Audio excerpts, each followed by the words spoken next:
Dad passed away on a quiet Thursday morning, sudden and without warning. One moment he was in his favorite chair, reading the newspaper, and the next he was gone. A heart attack, the doctors said. Just like that, the world we knew shifted. The house felt colder, emptier, as though the air itself mourned him. The following days were a blur. Endless phone calls, paperwork, condolences that echoed hollowly, and a silence that seemed to wrap itself around every corner. I buried myself in the arrangements, calling relatives, organizing the memorial, keeping everything from falling apart because someone had to. My sister Carolyn was nowhere in sight, just the occasional brief text. Busy with the boys. Will help later. Words that never became action. The memorial was scheduled for Saturday at the funeral home. Small, respectful, exactly the way Dad would have wanted. Around 40 people attended. Family, his business partners, old friends who looked older than I remembered. The chapel was quiet and warm. The air scented faintly with flowers that framed Dad's photo. He was smiling in that picture. A small, restrained smile, as if hiding something only he knew. I sat in the front row beside Thomas, Dad's lifelong friend, and his wife. Carolyn arrived 15 minutes late, sweeping in with her husband, Brian, and their teenage sons, as if she were entering a red carpet event rather than a memorial. She passed by everyone with no nod, no apology, the sharp scent of her perfume lingering in the still air. The service began. The funeral director spoke first, professional and composed. Thomas delivered a eulogy that brought many to tears, praising Dad's integrity, humor, and the way he made everyone feel valued. Dad's business partner followed, recounting his loyalty, steady leadership, and work ethic. I had prepared words too, but my hands trembled and my voice felt fragile. I finally stood, heart pounding, when suddenly Carolyn's older son, Derek, jumped to his feet. "Before we continue," he said, his voice echoing in the chapel, "everyone needs to know something." The room froze. Even the funeral director paused mid-motion. "Mom says Aunt Sarah stole Grandpa's fortune," Derek declared. The quiet shattered. Whispers surged like waves. My throat tightened. I looked from Derek to Carolyn, expecting shock or panic, but she sat perfectly composed, a mask of sorrow and reluctant resignation, as if this revelation was long rehearsed. "Derek, sit down," I said softly. "No. Everyone should know," he shouted, eyes locked on me. "Mom says you had access to Grandpa's vault, and you took everything. The money, the jewelry, all of it." Gasps rippled across the room.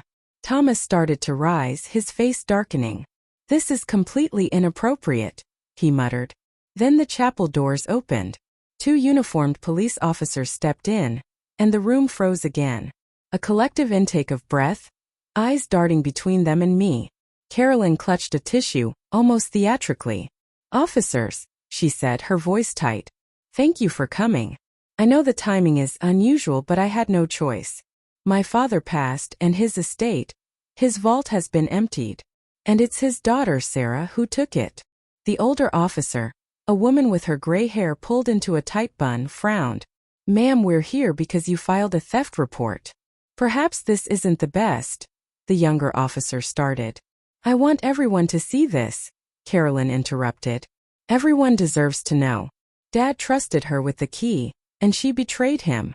She turned toward the gathered mourners, voice trembling just enough to seem sincere. 2 weeks ago, Dad told me he was updating his will. He wanted everything to be fair. Then he died, and the vault was empty. Sarah was the only one with access. The younger officer scribbled in her notebook. "Ma'am, maybe we should speak outside." "No. This is for everyone here. They came to honor my father. They should know what his daughter did before he's even buried." Brian nodded stiffly beside her. Derek stood tall, like a soldier beside his mother. Their younger son, Marcus, stared at the floor silent. I remained seated, calm, hands folded. Let her perform. Drama had always been Carolyn's specialty. Then quietly I reached beneath my chair and retrieved my laptop bag. Carolyn's eyes flickered briefly with uncertainty. I stood, walked to the front, and placed the laptop beside Dad's photo. "Officers," I said, voice steady. I spoke, my voice calm but firm. "My sister is correct. Our father did have a vault. It's in the basement of the family home. The one built by our grandfather 60 years ago. Walk-in safe, climate-controlled. Inside were documents, jewelry, and roughly $200,000 in bearer bonds. She took it all. Carolyn froze, her face draining of color. The vault also has security cameras, I continued steady. Installed 3 years ago when Dad upgraded the system. The footage records directly to a cloud server. I turned the screen toward the room. This is from last Sunday at 3 a.m. I pressed play. The video was crystal clear, the timestamp in the corner sharp and precise. The vault door swung open, and there she was, Carolyn, wearing jeans and a dark sweatshirt. She glanced around nervously, then began pulling boxes from the shelves. She rifled through drawers, stuffing jewelry cases and documents into a bag. Finally, she found the leather portfolio holding the bearer bonds and tucked it under her arm. She made multiple trips carrying out boxes, returning for more. The timestamps jumped. 3:31, 3:45, 4:02. By 4:15 a.m. the vault was empty. She switched off the light and closed the door behind her. The chapel was suffocatingly silent. This was recorded 6 days ago, I said evenly. 2 days after our father passed. While I was arranging the funeral, she was at his house emptying the vault. The older officer stepped closer. Where did this footage come from? He asked. From the vault's security system, I replied. Would you like me to send you the file? It includes the full metadata, timestamps, motion logs, all verifiable. Carolyn's hands trembled. That's fake. Sarah doctored it. It's not real. The security company can confirm its authenticity, I said.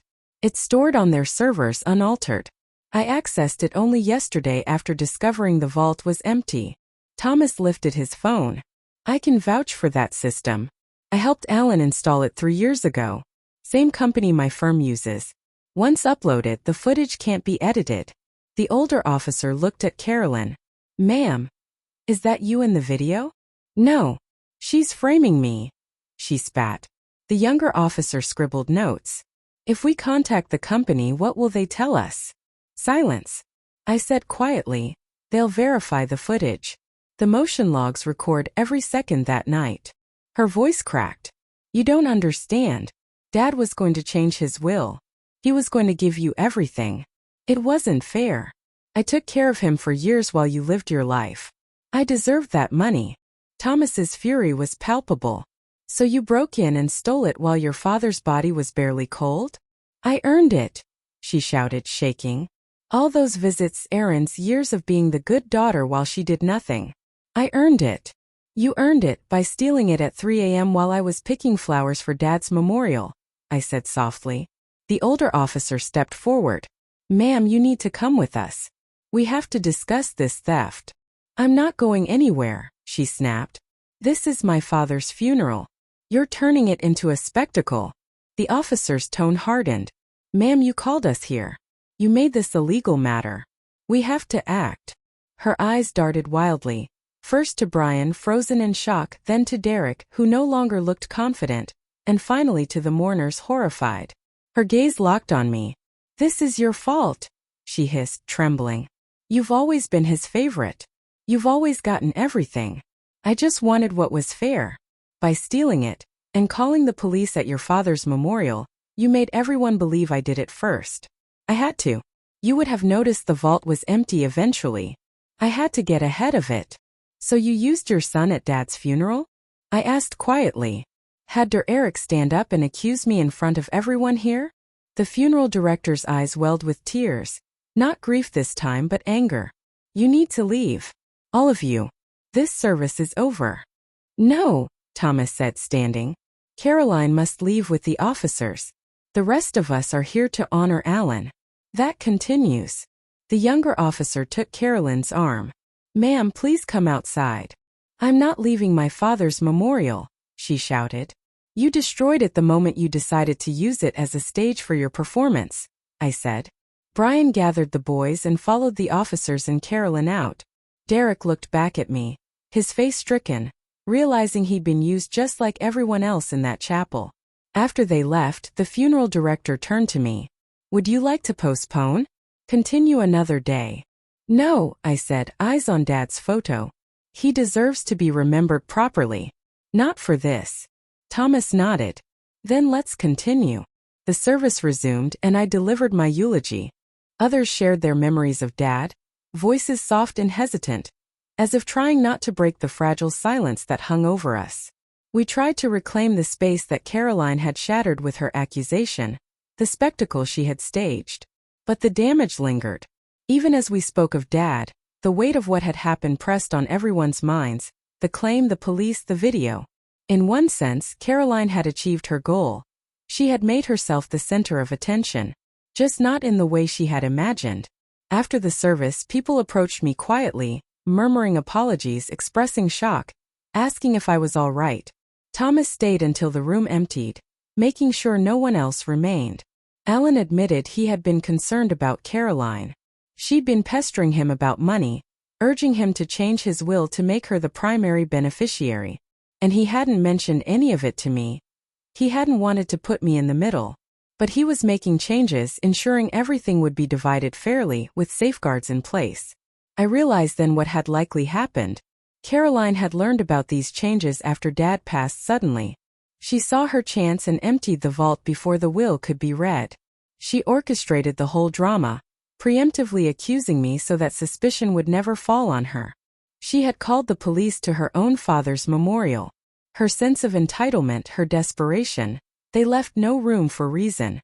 In her mind, the money mattered more than Dad's memory, more than the sanctity of the service, more than the truth. I looked at Dad's photo still perched on the table beside my laptop. He would have been heartbroken. He had loved both his daughters, but he had known Caroline had her struggles. That was why he had installed the cameras. That was why he had upgraded the security. He was protecting his estate, anticipating that something like this could happen. We stood in silence for a moment. "What now?" Thomas asked. "The police will investigate," I said. "The security company has the original footage.